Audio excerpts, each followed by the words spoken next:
Hi everyone, welcome to week 6, first part of chapter 3.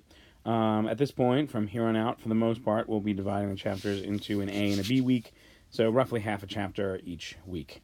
We're going to look at imperatives this week, which is the form of the verb, and two new cases, vocative and genitive. All right, so the way the imperative is formed, and unfortunately these were columned a little bit better in the original PowerPoint, so I apologize.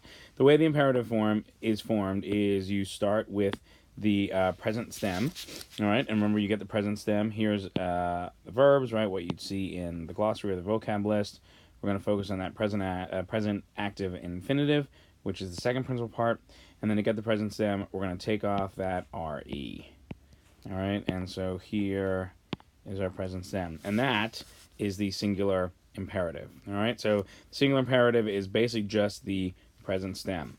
To form the plural imperative, you add te to that present stem, so you end up with laborate. All right, and down here, te again, and you end up with docete. All right, so singular imperative, just the present stem, that's the present active infinitive, minus the re. All right, and plural imperative, you take that present stem or singular imperative and you add te to it. In English, the imperative is translated just the kind of verb form without any subject. So, work. All right, teach. All right, and that's it. There's an implied second person subject, right? When I say work to someone, I'm speaking to someone, which is the second person. But for the imperative, English tends not to use a pronoun. Latin tends not to either, though sometimes it will for emphasis. All right. You, of course, can speak directly to people. All right. So, like, hey, kids, work. So that hey, kids, that kids part, that is going to be the vocative case, which we're learning this week. But people often associate the vocative and the imperative. Yes, they often go together, but they can certainly be separate as well. So an imperative can be just an imperative without a vocative, and a vocative, again, that case of direct address where you're talking directly to someone, a vocative can go with a non-imperative sentence as well. All right, so imperative, present stem, singular, present stem, plus te, plural. All right, this is just the screenshot from your book. All right, this is how your book kind of covers it, and you can see here, all right,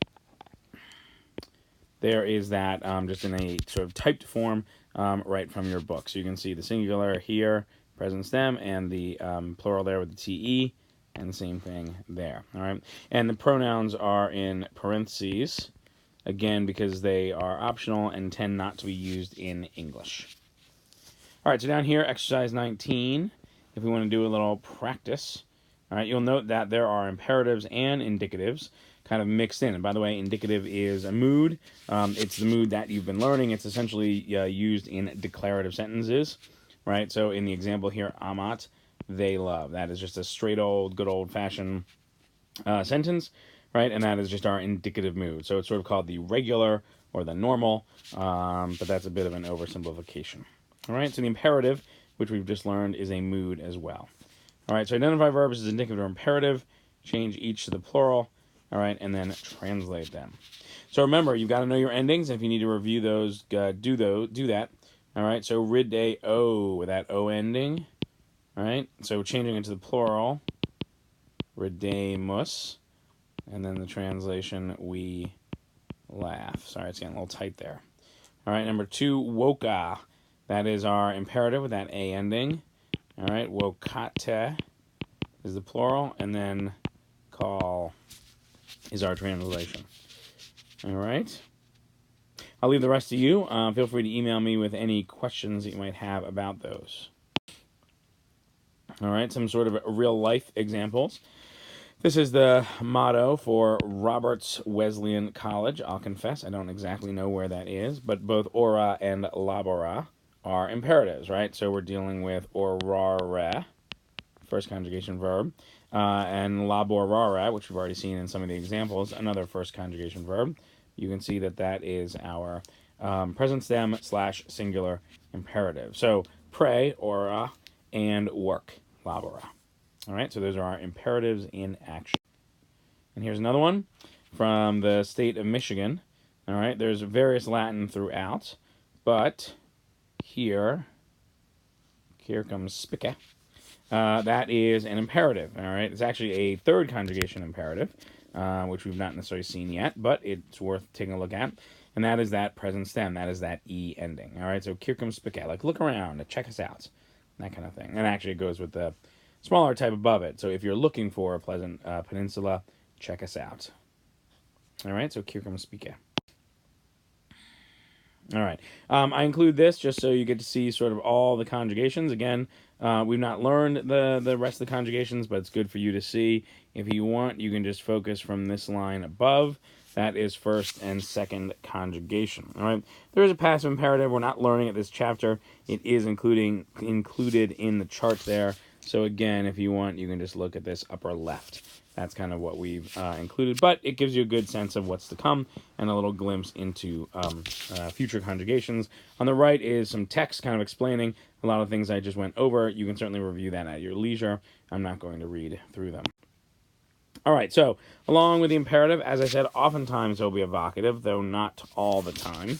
The vocative is the case of direct address, and that's the most important thing to keep in mind with the vocative. So when you're speaking directly to someone, you use the vocative case. It's not in our sort of traditional run of cases. For instance, if you were to look at a chart of endings, it's nominative, genitive, dative, accusative, ablative. Vocative is not included in that regular run. One, it's not that common, and two, more important, the vocative forms tend to be the same as the nominative forms. So your vocative forms will be your nominative forms. Context will let you figure out which is which. Oftentimes, though not all the time, you'll have a second-person verb, whether an imperative or just a straight second-person indicative. And oftentimes, vocatives will be set off by commas, kind of indicating that pause when you talk to someone. Hey, guys, let's go, right? So that pause are the commas that often will show up when those are written. All right, so here, first declension name, flawii, flawii. And let me pause and say that proper nouns, names, work the same as any other nouns. They have declensions, they use all the endings, they use all the cases. Sometimes students think that proper nouns kind of have their own category and their own behavior, but they don't. They work just the same as any other noun. All right, so first declension noun, flawia. So here's my nominative flawia, and here's my vocative flawia. All right, you can see that they are the same form. Now, the two exceptions, second declension nouns that end in US, second declension nouns that end in IUS. All right, so here's Marcus, a second declension noun. The nominative is Marcus. All right, the vocative is Marque. All right, and there's that E ending. So a US noun in the vocative, that US will change to an E. All right, and again, apologies, this got cut off. But Cornelius, there's my IUS noun. Cornelius is the nominative, and then it becomes Corneli in the vocative. All right, so vocative, same as the nominative. All right, except for US nouns of the second declension and IUS nouns of the second declension. And the US changes to an E, and the IUS changes to an I. All right, and again, here's the screenshot from your book, and you can see here that same thing, all right, sort of laid out for you. All right, so in exercise 20 here, identify each of the following sentences as statements or commands, then translate. And again, this is just going to be working with endings. So I look at number one with that NT ending, that's a statement, right? That's an indicative verb. That's one of my personal endings, so that is a statement. If I look at number two, that TE ending, that's an imperative ending, so that's going to be a command. All right, so for number one, the girls prepare the dinner. All right, a statement declaring who is preparing the dinners. The girls prepare the dinner. In number two, girls, comma, prepare the dinner. So this one now, a command. All right, and they left the comma out, of course, to kind of force you to focus on the verbs. But in most texts, there would be a comma after puelli, indicating that it is a command. All right, and so the next four examples are going to be the same kind of pairing, where you have one as indicative, one as an imperative, and so the noun first will be nominative and then will be vocative, and so make sure to translate them accordingly. Again, I'll leave the rest to you, but feel free to be in touch with any questions. All right, and here is kind of a real-world example. All right, you can just kind of see it there, and just kind of see it there. All right, and you can, of course, see it here. I know Wisconsin borders Illinois and is close to Chicago, depending on where you are. So if there's some Cubs fans out there, this one is for you. All right, so Amos Kachuli, let's go Cubs. And the Kachuli is the vocative, right? So to whom are they speaking? Obviously the Cubs. This is the nominative plural vocative. So the noun we're dealing with here is Cachulus, Cachuli, literally a little bear, which obviously we call a cub. The nominative plural is Cachuli, and so the vocative plural is also Cachuli. If we were talking to one cub, excuse me, of course it would be Cachule with that E ending on it. All right? So there's a little real-world example for your vocative. All right, and here are some texts. These are both medieval texts, all right, but they give some good vocatives throughout. All right, so identify the vocative nouns and adjectives, and then attempt a translation. You might have to look up some of the words. I'm not as worried about the translation as I am about finding the vocative noun. So in this top right, all right, fili cara, all right, fili carissima. All right, a couple things going on here. Your nominative, if this were a nominative form, an indicative sentence, it would be filius carus, and then the same filius carissimus. All right, filius, fili, or filii, depending, is a second declension noun. It's the word for son. And because it's an IUS noun of the second declension, it becomes I in the vocative. That's what's going on here, right? And of course here. The adjective, dear, carus, is just a US noun, so it becomes E in the vocative, all right? So filius carus would be the nominative, the more familiar. In the vocative, that becomes fili because of IUS, care because of US. And the same with carissime. It would be carissimus normally. All right, and then fili again in the vocative there. All right, so here, o mea kella. Excuse me. The O, the letter O, the word O, the exclamation O, oftentimes, but not always, will be included to indicate a vocative. Remember, the Latin does not use punctuation, so the O kind of stands in for that comma that we would use in English and modern editors use in Latin to set off the vocative. All right, you can see in the upper right text, the O is not included. In the bottom left text, the O is.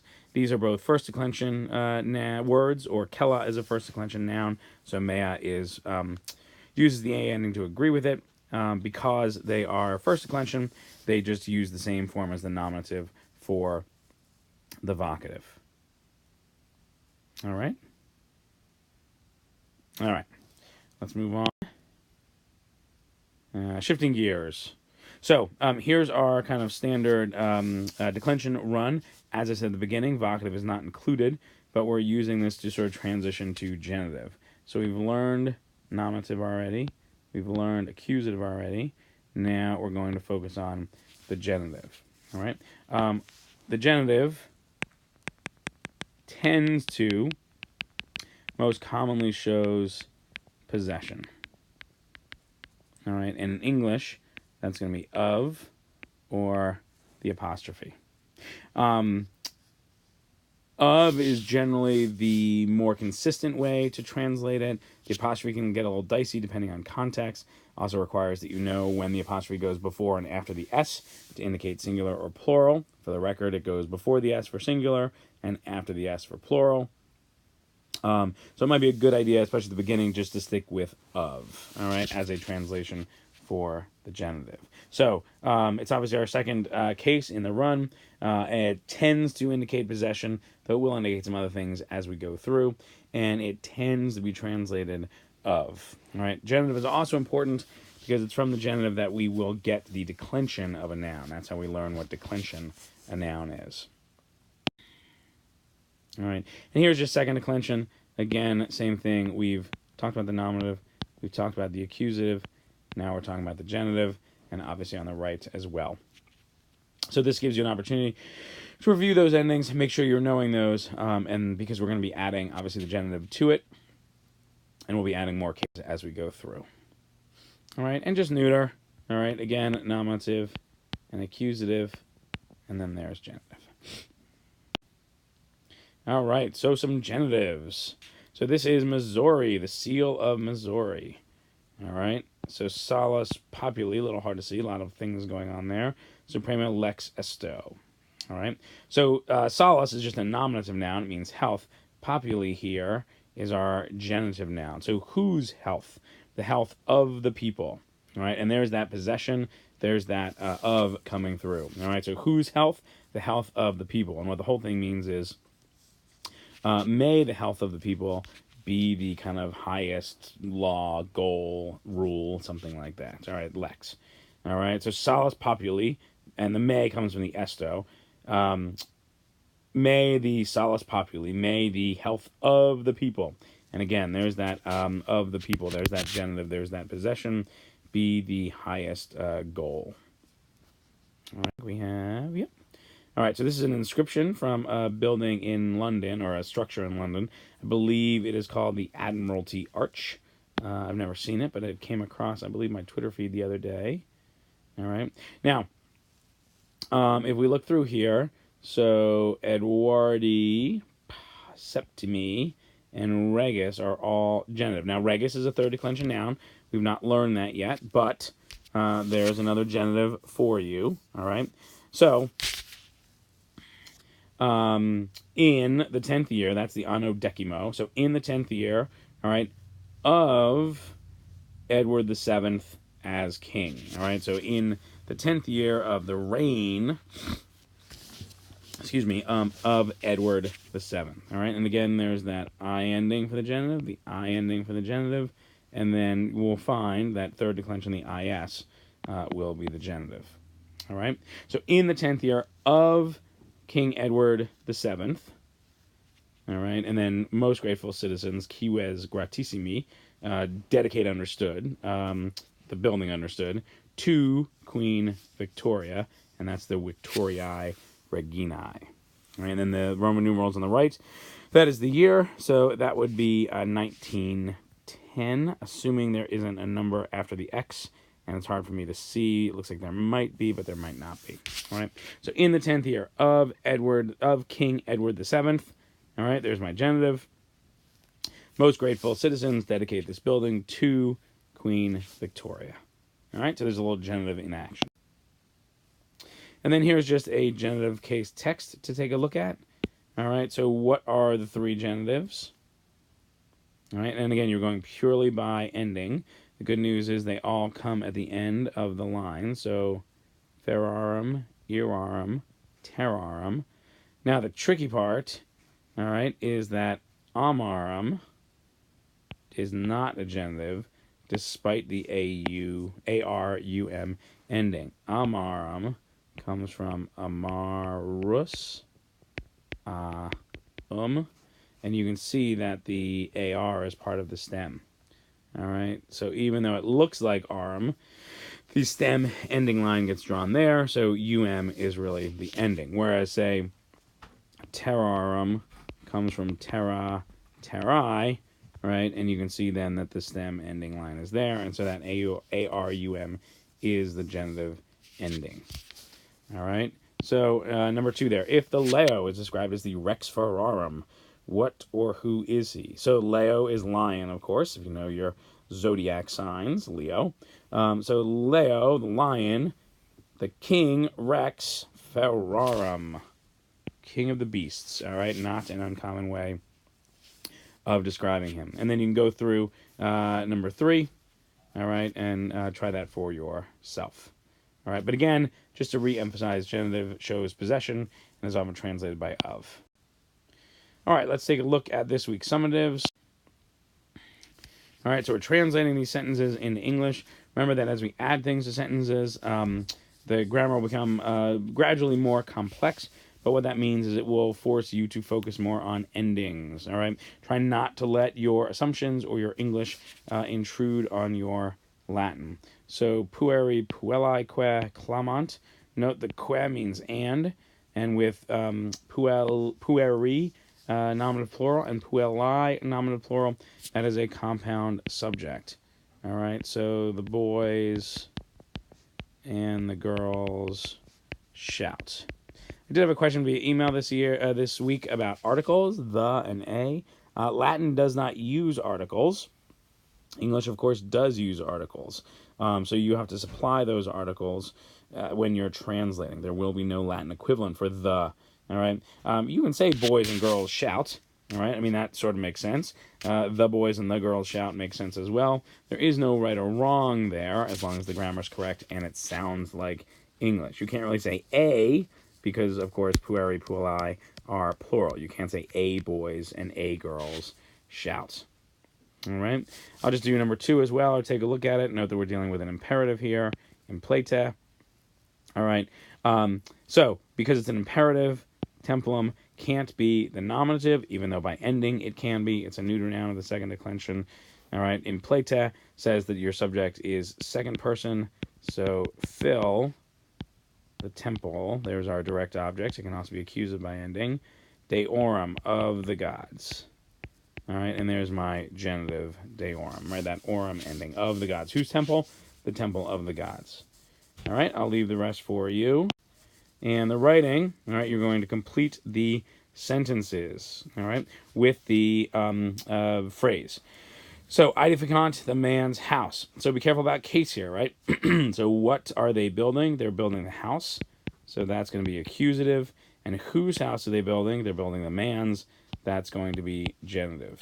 So kasam for house, and then weary for man's possession, right? That's our genitive. All right, so the girls, number 2, the girls choose or want to see the forest and the ocean. So to see is going to be an infinitive, all right, and that's going to be videre. And then the forest and the ocean, what do they choose to see or want to see? That's going to be my direct object, and then that's going to be silvam et pontum, or silvam pontumque. All right, and I'll leave the rest for you. That is it for this week. Sorry I went a little long. Email me with any questions, and I will be back next week. Thanks.